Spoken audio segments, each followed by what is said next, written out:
तक आप सबके सम्मुख रख रहा हूँ कबीर का करघा।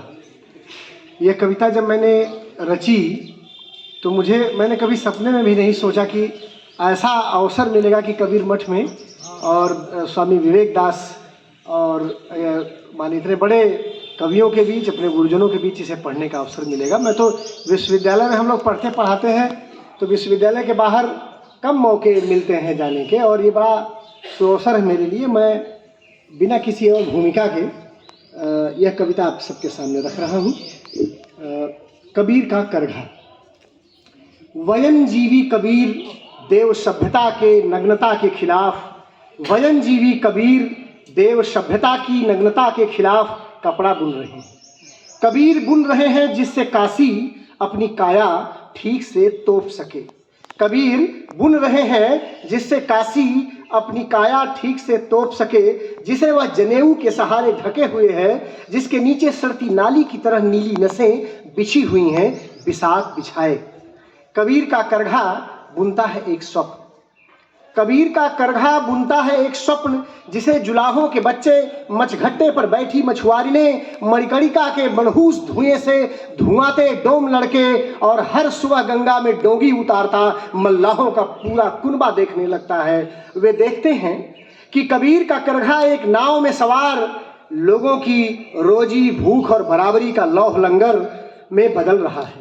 वे देखते हैं कि कबीर का करघा एक नाव में सवार लोगों की रोजी भूख और बराबरी के लौह लंगर में बदल रहा है और एक संघ से लड़ रहा है। काशिष्ठ पीठों की गद्दी में चुभ रहा है लंगर। काशिष्ठ पीठों की गद्दी में चुभ रहा है लंगर। उनकी घाव बिस्साहट से भर गई है और लुहा रही है, और वे अपनी नीली नसों की सड़ांध को अपनी नासिका तंत्र में बजबजाता हुआ पाते हैं।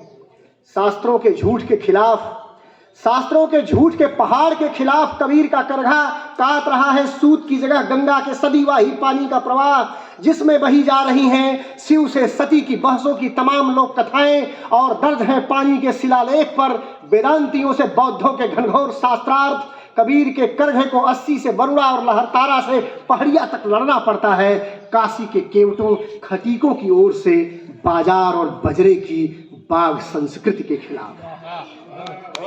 कबीर का करघा बुनता है रामानंद की खड़ाओं की खटखट। कबीर का करघा बुनता है रामानंद की खड़ाओं की खटखट।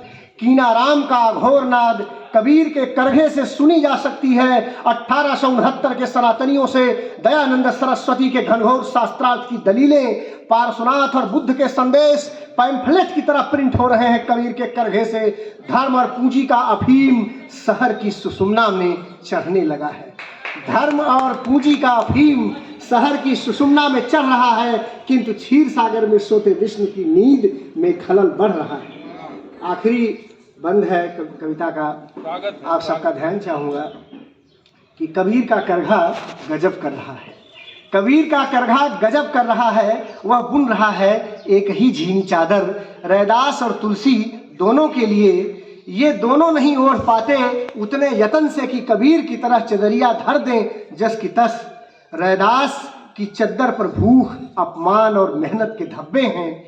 तुलसीदास की चादर रामनामी में तब्दील हो रही है, जिसे ओढ़कर हत्यारे हज पर निकल रहे हैं। बहुत बहुत धन्यवाद।